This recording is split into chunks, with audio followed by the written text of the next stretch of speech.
ब्रह्म भवन में क्यों विचारो साई, अखंड साई जो या में होता, तो भंग ब्रह्मांड क्यों न होए। हे वेदांत के विद्वानों, आप अपने मन में इस बात का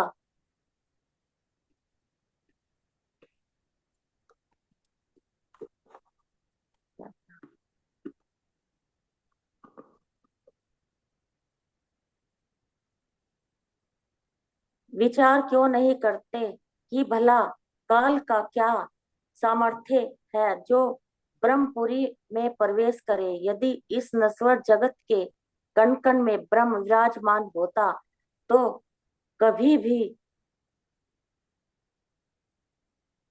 महाप्रलय होता ही नहीं। तुम केवल काल तत्व यानी ब्रह्म ज्ञानी भय सब दरवाजे खोजे साधो, पर सुनने छोड़ को ना गए।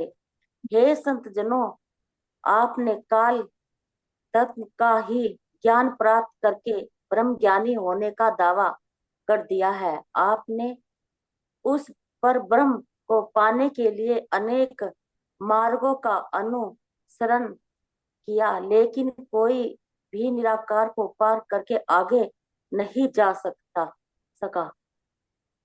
काल तत्व के काल तत्व के ज्ञानी होने का तात्पर्य काल माया के ब्रह्मांड के बोध से है, जहाँ की प्रत्येक वस्तु उत्पन्न होती है तथा तथा विनाश को प्राप्त होती है। ज्ञानी लोगों ने इस नश्वर ब्रह्मांड को ही दिव्य ब्रह्मपुर कह दिया है।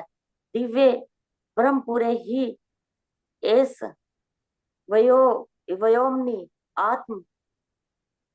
आत्मा प्रतिष्ठ प्रतिष्ठित। मंडूकोपनिषद का श्लोक है ये ना। प्रकृति से परे उस दिव्य ब्रह्मपुर को कोई भी नहीं जानता। निराकार से उत्पन्न होने वाले ये सभी ब्रह्मांड उसी में उन्लय हो जाते हैं। अंत प्रोग्ध व निराकार भी नहीं रहता। इस प्रकार वर्तमान समय के ज्ञानी जनों ने अपने को क्षर जगत तक ही सीमित रखा है।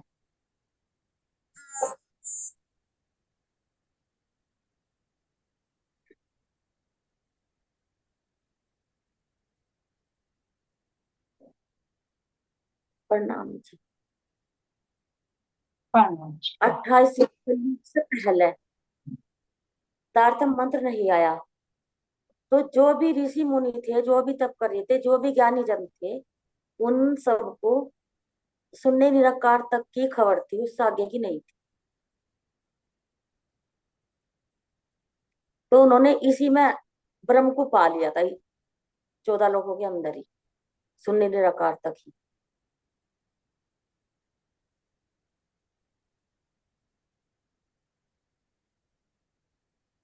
विचार क्यों करते जो भला काल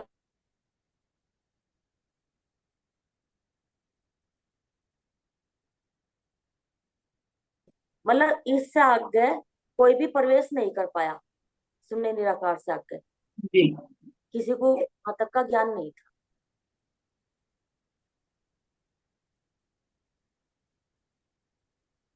अगर जो कण कण में ब्रह्म विराजमान होते, तो फिर तो ये मिटता ही ना, लाई ना होता। बस यही। जी जी। हाँ, यही दिखाना चाह रहे कि जब तक आपने बिल्कुल सही कहा, जो 28वें कलयुग में जो वाणी आई है, जब तक ये प्रकाश हाँ नहीं जी। था, तो जब तक लोग क्या कर रहे थे, शून्य निराकार तक ही गठित कर रहे थे और कण कण में ब्रह्म को कह रहे थे, है ना। ब्रह्म आत्मा ही नहीं आई थी टाइम पे यहाँ पे। तो जो ज्ञान। वहां की जो वहां की जानने वाली थी, जो उनकी पहचान करती आगे तक की, अब हमारा घर आ गया, तो वो आई ही नहीं थी उस टाइम। आई नहीं उस थी। टाइम जी। तो इसीलिए कह रहे कि अगर यहाँ कण कण में ब्रह्म होता, तो फिर ये मिटता क्यों, महाप्रलय क्यों होती फिर यहाँ पर, है ना। क्योंकि ब्रह्म सत्य है, तो हाँ ब्रह्म जी।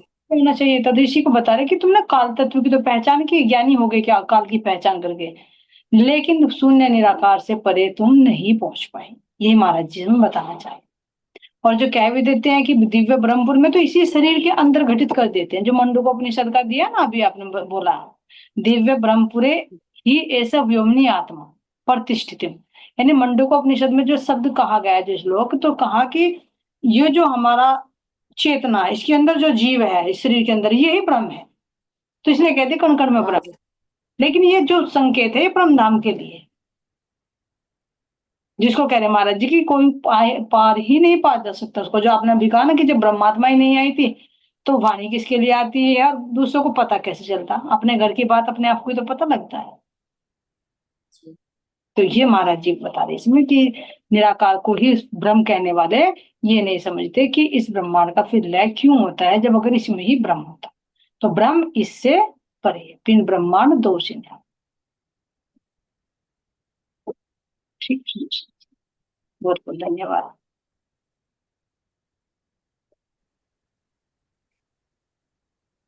वो निष्प्राणनाथ प्यारी की जय, श्री सद्गुरु महाराज की जय। सद्गुरु श्री रामचंद्र महाराज जी आपकी सदा सदा ही जय। प्रणाम। सभी सुंदर साथ के चलिए कोटि कोटि। चलते सुंदर साथ जी मोती सखी जी ने चौपाई बता दी है ना कि महाराज जी कहाँ का वो दिव्य धाम बता रहे हैं, और यहाँ के लोग हद ब्रह्मांड के जीव कैसे ब्रह्म को इसी में बता दे कि कण कण में ब्रह्म है। अब चलते हैं बेतक साहिब की ओर। तो कहाँ का प्रसंग चल रहा है सुंदर साथ जी, हमारा चल रहा है सेठी जी, है ना।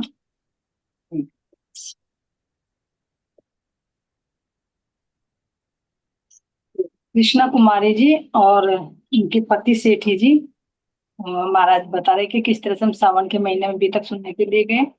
जब उनकी असल पहचान हो गई तो कैसे हम जब उनसे जुदा होकर चले तो बहुत दुख हुआ। तो महाराज जी ने एक कृपया रूप में अपनी अंगूठी प्रदान की, जिस अंगूठी के माध्यम से हम जो चाहते थे वो प्राप्त कर लेते थे, जो देखना चाहते थे वो देख लेते थे। ये एक ऐसा था कि जैसे कृपया का लाइसेंस दे दिया कि जब चाहे इसको इस्तेमाल कर ले। लेकिन बता रहे हैं कि एक दिन ऐसा हुआ हमारे दिमाग में कि हमने उल्टा प्रश्न पूछ लिया, तो वो अंगूठी गायब हो गई, सतगुरु के पास उन्हें वापस लौट गई। तो ऐसा लगा जैसे हम कंगाल के कंगाल ही रह गए। और होता भी सुंदर सा जी, यदि सतगुरु की दृष्टि से अलग हो गए तो कंगाल के कंगाल ही, यहाँ का धन चाहे कितना ही क्यों ना हो। क्यों? क्योंकि यो तो यही रह जाएगा, लेकिन जो लेकर जाना है वो असली धन, उससे तो वंचित हो जाते हैं। तो इसी तरह से कह रहे कि ये कंगाल के हम कंगाल ही रह गए। अब यहाँ पर उनके अंदर विचार आया, चलो भैया ये गलती हुई तो हुई, अब इसका सुधार किया जाए। तो उन्होंने विचार किया कि हम चलो सतगुरु महाराज जी को यहीं बुलाते हैं, सुंदर साथ को बुलाते हैं और अपने यहाँ पर भंडारा कराते हैं। तो उन्होंने पत्र भेज दिया, एक पत्र लौकिक और एक पत्र आत्मिक। आत्मा से भी बुलावा भेजा कि सतगुरु महाराज जी हमारे यहाँ पर पधारे, और बाहर से भी एक पत्र भेज दिया, और पत्र भेजकर यहाँ पर अपने यहाँ पर बुलाया। तो कह रहे हैं सुंदर साथ सुनिश्चित समय सुनिश्चित पर प्रियतम ने किया जिलाड़ी को प्रश्न। जो भी समय निर्धारित किया गया उस समय पर ही महाराज जी यहाँ पर पहुंच गए सुंदर साथ के सहित। सुंदर साथ सहित पहुंचे प्रभु, दिया पहुंचकर दर्शन दान, इससे बड़ी कृपया क्या दूजी, जहां स्वयं पहुंचे प्रेम। जैसे ही कह रहे कि सुंदर साथ के साथ में पधार कर हमें कृतार्थ कर दिया, दर्शन दिए, तो जहां सतगुरु साक्षात पधारे हो तो वहां और किस चीज की कमी। क्योंकि सारे तीर्थ धाम सतगुरु के चरणों में होते हैं। पूरे ब्रह्मांड का ज्ञान सतगुरु के अंदर होता है, पूरे परम धाम सतगुरु के अंदर होता है, और कुछ बचता ही नहीं। पूर्णार्थ पूर्ण होते हैं सतगुरु। तो जहां वे हो वहां किसी और चीज की कमी नहीं है, और स्वयं चलकर आए तो कितना बड़ा ये सौभाग्य। और न कुछ अतिरिक्त चाहिए, अन्य और सब कम ही कम। चाहे कुछ भी ले ले तो सब कम ही कम है, लेकिन सदगुरु पूर्णार्थ अधिक। घर बबूल सा खिल उठा निज, जब पदार्पण हुआ वहां। ध्यान देना सुनो। कह रहे कि बबूल सा खिल खिल उठा घर भी, घर आंगन में महक उठता है। कब महक उठता है? जब अंदर का घर आंगन महक जाए, अंदर का हृदय महके। जब सतगुरु का पदार्पण हो तो कली कली हृदय की क्यों नहीं खिलेगी, अंग अंग क्यों नहीं मुस्कुराएंगे, क्यों नहीं वो आनंद की बौछार होगी घर में, सब तरह से होगी। तो ये ना समझे सुंदर सा जी, जाहिरा में भी और बातों में भी दोनों तरफ से सतगुरु धन धन करते। कह रही जैसे बदल गई ऋतु एकदम, बदला प्राकृत और समा। वो समा ही बदल गया कि कहाँ तो सतगुरु के विरह में थे कि वो अंगूठी दी थी वो भी चली गई, और कहाँ अब सतगुरु वापस पधारे हैं तो कितनी खुशी होगी। इसको देखो, विरह देकर फिर मिलन होता है तो उसकी खुशी कई गुना बढ़, उसका आनंद कई गुना बढ़ता है। इसलिए तो मूल मिलान बैठाकर धाम धनिया में विरह का खेल दिखा रहे हैं, दुख का खेल दिखा रहे हैं, ताकि तुम्हारे इस आनंद में और आनंद आए। जिसे कहते हैं ना कि अगर भोजन का स्वाद लेना है तो भूखा रखा जाए तो कितना स्वाद आए, और बार बार खाते रहे भूख का पता ही नहीं, तो उस चैत में 56 भोग क्यों ना मिले, उनका भी स्वाद फीका। ऐसे यहाँ पर कह रहे कि मेरा घर आंगन सब गया, हर्ष और उल्लास मुदित मन, जित देखो तित खुशी खुशी। कितनी खुशी होती, अरे ये करो, अरे सतगुरु के लिए ये लाओ, अरे भोग में ये बनाओ, ये तैयारी करो, ये तैयारी करो। सही पूछे तो नींद भी नहीं आती, नींद भी उड़ जाती। यहाँ की खुशी का तो होता है कोई गेस्ट आने वाले हैं, कोई रिश्तेदार आने वाले हैं, लेकिन ये तो साक्षात पूर्वम परमात्मा घर पधारने वाले हैं, तो कितनी खुशी होगी उस दिन। ये तो यही कह रहे हैं, चरम सीमा पर खुशी पहुंचती मायावी पति पाते ही। जब मायावी पति मिलता है तो कितनी खुशी छाती है, देखो ये तो सब का संबंध जुड़ता है तो अलग है, रिंग सेरेमनी होती है अलग है, दुल्हन बनकर आती है अलग है, फिर सेवा करने का मौका मिलता है वो अलग है ना। कितना घर आंगन सजाते हैं, सबको इनवाइट कर। तो कह रहे ये तो आत्मा के असली पति मिले हैं, तो आत्मा क्यों नहीं प्रफुल्लित होगी। यहाँ जब झूठे मिलन से इतना सुख मिलता है, तो असली आत्मा का पति जब मिलेगा तो कितना हर्ष होगा, वो अखंड सुख होगा। यहाँ का तो फिर भी क्षणिक होता है, थोड़े दिनों बाद क्या है कि लड़ाई वड़ाई होने लगे तो बस हो गया, थोड़ा सा उतर गया वो रंग, टूट भी जाते हैं, 100 कारण हो जाए तो कुछ भी कारण हो जाता है, क्योंकि द्वैत का ब्रह्मांड है। लेकिन आत्मा जब इसमें परमात्मा से मिलती है तो अखंड का संबंध होता है, तो इसमें खुशी भी अखंड ही होती है, उस पल को भूला नहीं जाता। तो यहाँ कह रहे हैं ये तो आत्मा के पति मिले क्यों ना ले आनंद हिलोरे, तो हृदय में आनंद की हिलोरे क्यों नहीं उठेंगे जब असली पति मिल रहा हो। जबकि पधारे हो घर पर ही चारु चरण धर कर चित चोर, चहल पहले उठी चौदिस नगर निवासी द्वार। मेरे हृदय में तो खुशी है, और मैंने सब जगह बुलावा भिजवाया, अपने भंडारे की व्यवस्था की, सुंदर साथ को सत्संग में आमंत्रण भिजवाया, तो चारों तरफ खुशी का माहौल हो गया।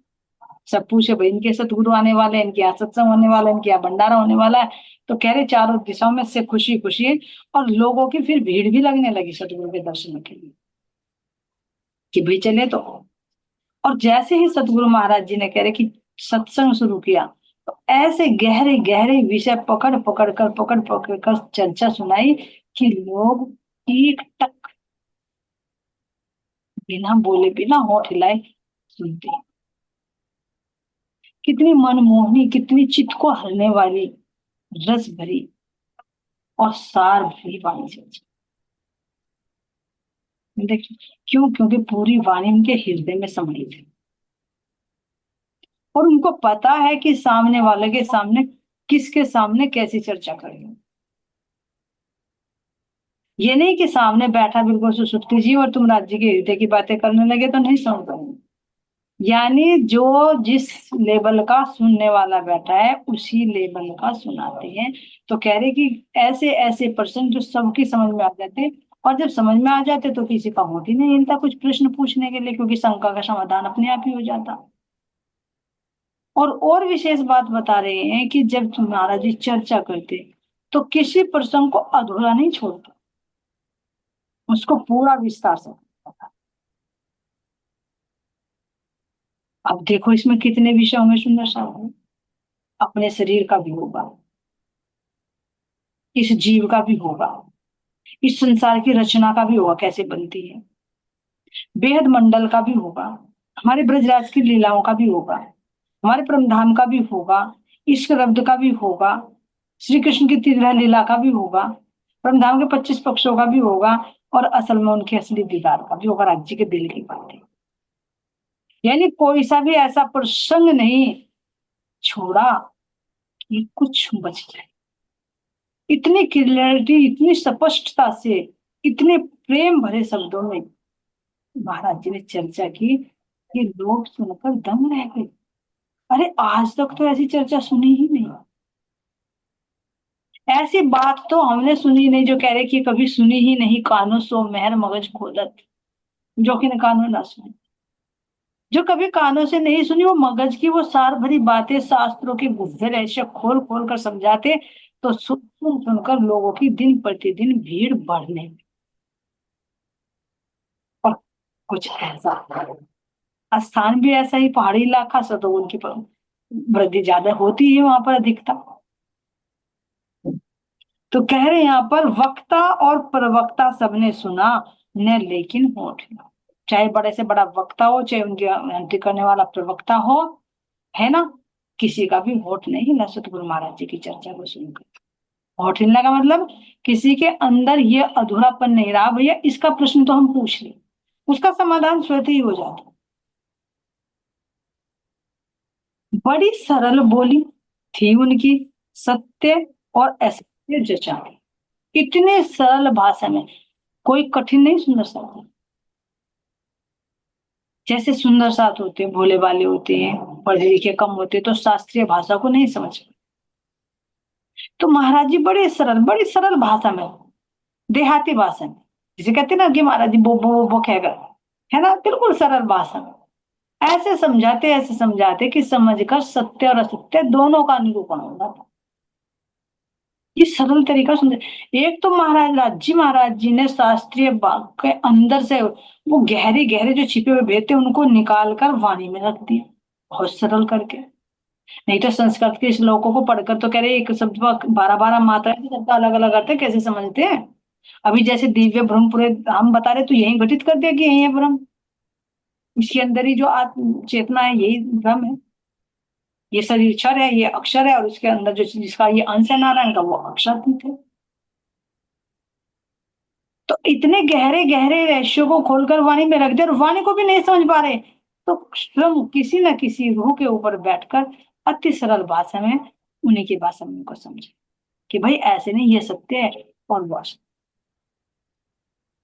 तो इसलिए कह रहे हैं यहाँ पर सत्य और असत्य को जचा दिया, यानी पहचान करा दी, माया और भ्रम का भेद क्षीर और नीर का निवेरा करके स्पष्टता से दिखा दिया, समझा भी दिया, दिखा भी दिया। इसी तरह से कह रहे कि चर्चा चलती रही, और 15 20 दिन तक सतगुरु महाराज जी यहाँ पर रहे, और नित्य प्रति अपनी वाणी चर्चा का रस पिलाया। ये सुंदर सा जी लौकिक भंडारा भी और आत्मा, बार बार का खाना खाना नहीं कि भाई खाए खाए और चल दिए। आत्मिक खुराक भी जरूरी होती है, क्योंकि आत्मा की जो जागृति होगी वो इसी वाणी से ही होगी, बाहर के खाने से नहीं होगी। बाहर का खाना तो घर पर भी खाते हैं, लेकिन आश्रम में सतगुरु को बुलाकर भंडारा किया जाता, तो उसका मेन मकसद क्या होता, केवल ये नहीं कि खिलाए। ये आत्मिक भंडारा जो राज जी महाराज जी ने इंद्रावती जी से लेना चाहा, तभी तो जब नवतन पूर्णिमा करना चाहा तो माया ने हाथ पकड़ कर खींच लिया, पूछा पहुंचा दिया आप समय, और तब कहा कि तुम्हें मेला तो करोगे, लेकिन जागने का मेला करोगे पद्मावती। तो कह रहे ऐसे 15 20 दिन महाराज जी यहाँ पर ले रहे, और अपनी तो पूछो मत कि हमको क्या क्या प्राप्त। ये तो सतगुरु महाराज जी ने जो वाणी चर्चा की, इसके माध्यम से हमें क्या क्या प्राप्त हुआ, इसके विषय में मत पूछो। क्या पूछो, सभी देवताओं के दर्शन और सभी उनके स्थान। ध्यान देना, सुंदर जी भी बता रहे थे कि वैराट का भी पूरा, हम ये नहीं कह सकते अरे वैराट को क्या देखेंगे, अरे वैराट को तो देखने के लिए आई है यहाँ पर। परम धाम में तो नहीं देखा था ना क्या होता है विराट, परम धाम में तो नहीं देखा था ना ये सुख दुख, इसको तो देखने के लिए आए हैं। तो यही कह रहे हैं कि हमें क्या क्या प्राप्त हुआ, तो सब देवी देवताओं के दर्शन भी कराएं और साथ साथ में उनका स्थान के भी दर्शन कराएं। ये देखिए सुंदर साथी, हम तुम तो क्या करते हैं, नक्शों से करते हैं, लेकिन सदगुरु तो साक्षात दिखा देते हैं। ये बल है उनके अंदर, आवेश की शक्ति, जोश की शक्ति। तो कह रहे देवी देवताओं के दर्शन और उनके स्थान तक हमें करवाए और दिखलाए, सब वहीं बैठकर करवाई उन सब की जान, उनकी सबकी पहचान करवाई बैठे बैठे कि देखो ये स्वर्ग लोक है, ये बैकुंठ है ना, यहाँ पर ये शिव जी का स्थान है, ये गायत्री का स्थान है, ज्योति स्वरूप का स्थान है, नारायण का स्थान है, सुमंगला शक्ति का, सारे देवी देवताओं की उनका स्थान सहित पहचान करा दी। तो यहाँ कह रहे हैं कुछ थे रुष्ट देवता हमसे, बोल बाल मिन्नत उनकी रखी। जब देवताओं के दर्शन हुए तो कह रहे कुछ देवता तो मुस्कुराते हुए आए और कुछ देवता रूठे हुए नजर आए। अब क्यों रूठे हुए आए, कह रहे हैं कि हमने उनकी मन्नतें मांग रखी थी और वो पूरी नहीं की। तो ये रुष्ट तो होना ही है, जब तुमने मुझे कह दिया, वादा कर दिया जी मेरा ये काम हो जाए तो मैं तुम्हें इतना दूंगा, और तुम ना दो तो मैं तो रूठूंगी रूठूंगी। तो इसीलिए कह रहे कि कुछ देवता रूठे हुए थे क्योंकि हमने उनकी मन्नतें मांगी हुई थी और वे मन्नतें हमने पूरी नहीं करी थी, जिस कारण वे नाराज थे। तो सतगुरु महाराज जी से जब पूछा ये देवता क्यों नाराज है, ये तो हंसते हुए आ रहे, तो कहा कि देखो तुमने कुछ बोल कबूल की थी ना, कुछ मतलब, क्योंकि पहले तो ये सौदेबाजी करते हैं ना, भाई मेरा ये काम हो जाए तो मैं जहार वीर की वो क्या कर कहते हैं, ध्यान से निकल गया, वो क्या भंडारा वगैरह वगैरह करते हैं। यानी सबकी अपनी अपनी मान्यताएं होती हैं कि मन्नतें मांग ले भैया, साकुम्बरी में यहाँ भंडारा कर देंगे या जहार वीर का वो कर देंगे, पता नहीं क्या बोलते हैं उसमें, ध्यान से निकल रहे हैं, अलग अलग होती है, या कहीं पर चढ़ा देंगे, वो चढ़वा देंगे, कंदूरी है ना, याद होता है कंदूरी तो ऐसे ऐसी मन्नतें कह रही कि हमने जो मन्नतें मांग रखी थी तो जिनकी पूरी नहीं की थी, तो इसलिए वे रुष्ट थे। तो ये क्या था सुंदर सा जी, ये पिछला हमारा लेन देन ऐसा है कि जब हम एक सौदेबाजी करते हैं उसमें भक्ति नहीं होती, मेरा ये काम कर देते तो तुम्हारा इतना, देव देवता भी खुश होते हैं और जिसका काम हो जाता है वो भी खुश हो जाते हैं। तो यहाँ उन्होंने कहा कि महाराज जी से जब कहा तो उन्होंने कहा भाई तुमने इनका बोल कबूल कर रखी है, मन्नतें मांगी है तो उसकी पूरी करो। तो फिर कहा कि महाराज जी के कहने पर हमने वो मन्नतें पूरी की, है ना, जिस जिसका वाजिब था हम पे उनकी हमने सब दे पाई। तो ये क्या संकेत दे रहे सुंदर साहब, जो भी हमारा पिछला हिसाब किताब हो भैया वो पूरा कर, लेना देना छोड़ जगत का, अपने घर को चलना है ना, यहाँ का जो लेना देना अब तो दो छोड़, अब ना मांगो। अगर बाई चांस अब भी सतगुरु, हाल तो नहीं लगता कि सुंदर साथ कोई मांग करे, इतनी जानकारी होने के बावजूद भी, लेकिन फिर भी अगर किसी के दिल में हो कि सतगुरु का तो नाम ले रखा है, लेकिन भैया माता रानी का भी बोल दो मेरे बेटे की नौकरी लग जाए, या वहां का वो बोल दूं, तो अगर बोल रखा है और नहीं किया और वो काम नहीं होना, तो हो ना हो अगले जन्म की तैयारी हमने कर ली। चौकस हूं, यहाँ का ना किसी को देना और ना किसी का लेना, मेरे तो एक धाम दे, मेरे तो एक सतगुरु, और सतगुरु से भी क्या मांगे, अंदर का, बाहर का नहीं, बाहर का तो रूने में मिल जाएगा, फ्री में मिल जाएगा बाहर का, तो अंदर का मांग। तो ये कह रहे महाराज जी ने फिर कहा भैया जिस जिसका तुमने मन्नतें मांग रखी है, जिस जिसका तुमने कर रखा है वो दे, तो ये खुश हो जाएंगे।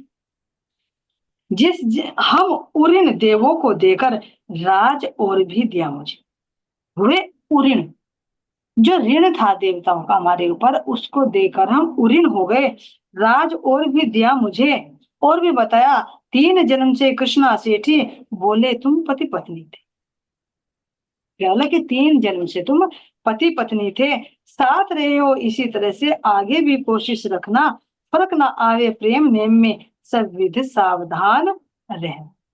तो फिर बोले कि इस तरह से तुम आगे भी जिस तरह से तुम 3 जन्मों से पति पत्नी और प्रेम से रहते हुए आए हो, अब भी तुम इसी तरह से प्रेम से बंधे रहना और अपने सब विधि से सावधान रहना। अब तुम्हें परमात्मा की तरफ को बढ़ना है।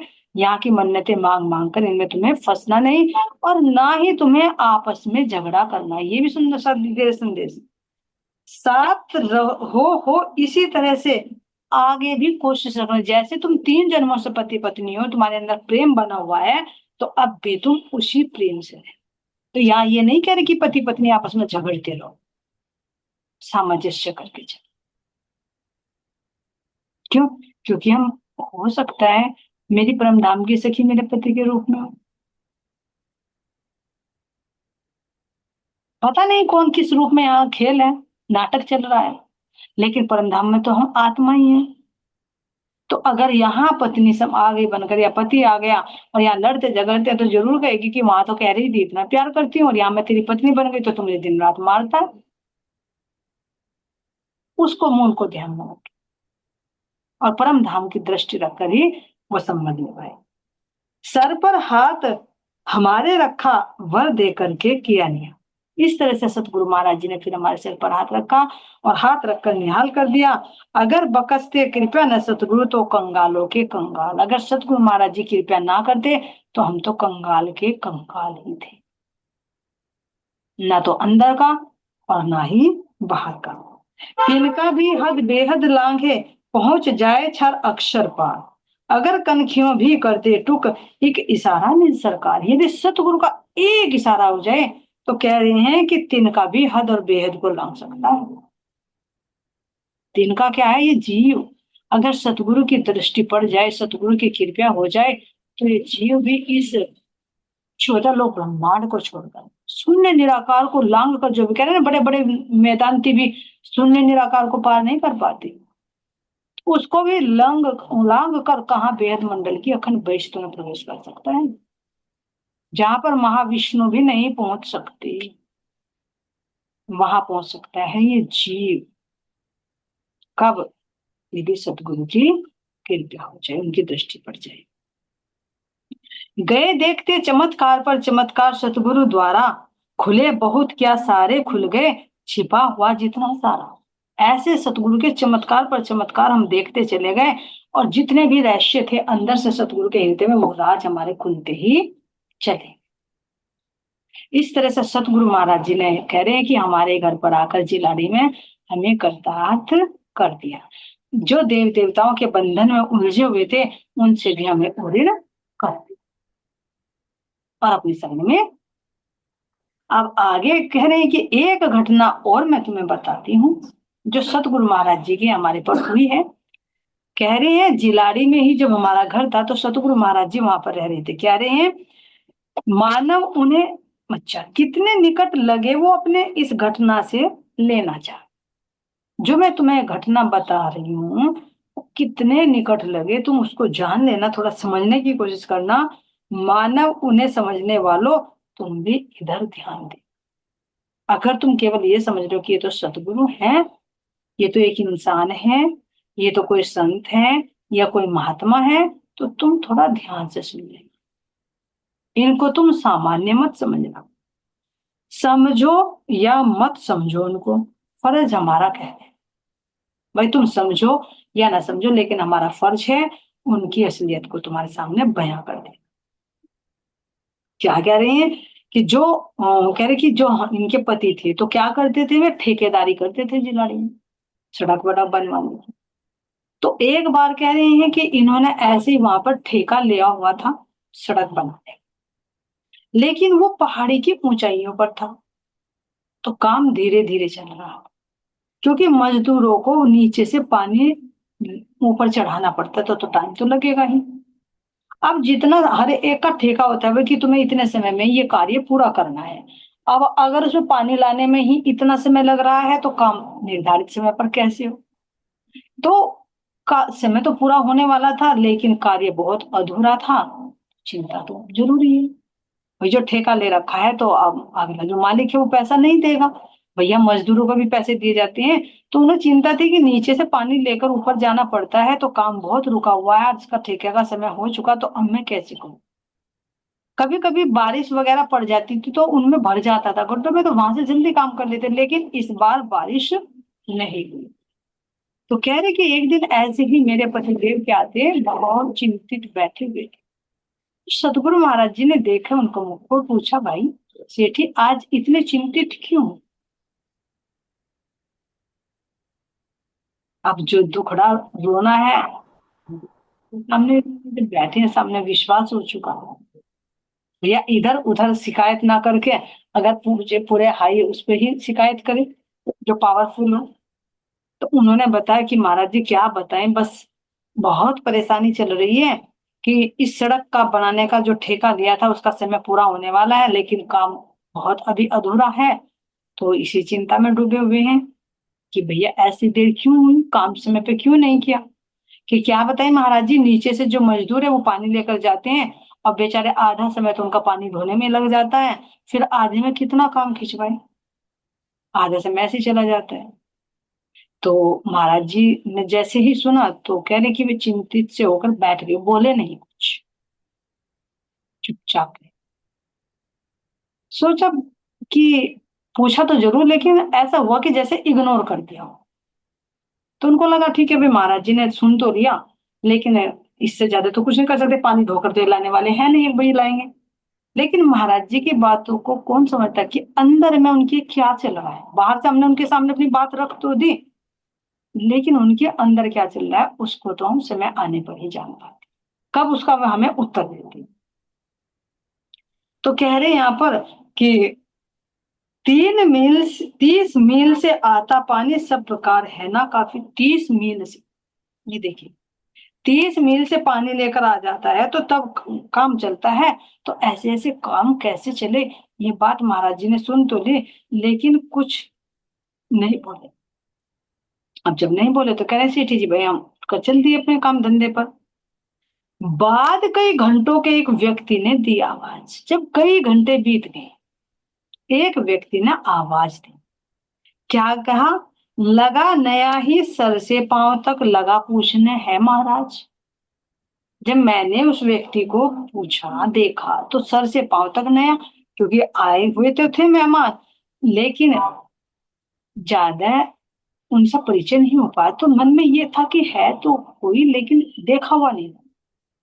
और आते उन्होंने पूछा कि महाराज जी है क्या, तो उन्होंने कहा कि हाँ भाई है। सेठी जी कह रहे कि मैंने कहा कि हाँ भाई महाराज जी बैठे अंदर जाओ। तो जाते ही उनके चरणों में उन्होंने प्रणाम किया, और प्रणाम करके बोले बताइए महाराज जी क्या आदेश है, क्या हुक्म है, कैसे याद है। अब महाराज जी ने प्रणाम ली, और प्रणाम लेकर कहा कि भैया वो थोड़ा सा जो सेठी जी है ना इनका काम है, थोड़ा उनसे बात करो। अब यहाँ पर चल रही है, किया इशारा से सतगुरु ने, सेठी जी से बात करो, उन्हीं ने बुलवाया होगा, हम क्या जाने उन्हों कहो। भाई हमें नहीं पता, उन्होंने बुलवाया होगा तो तुम जाकर उनसे बात करो, सेठी ने बुलवाया। अब सेठी जी ने सोच रहे भाई मैं तो इसे जानता नहीं, मेरे लिए तो अनजान है। वे सोच रहे महाराज जी जानते होंगे, क्योंकि आके महाराज जी के चरणों में प्रणाम किया, महाराज जी को ही पूछा है। तो महाराज जी कह रहे भैया सेठी से पूछ, मुझे नहीं पता। कह रहे कि देखा उसे मदन जी ने जब, तो उसका परिचय चाहा।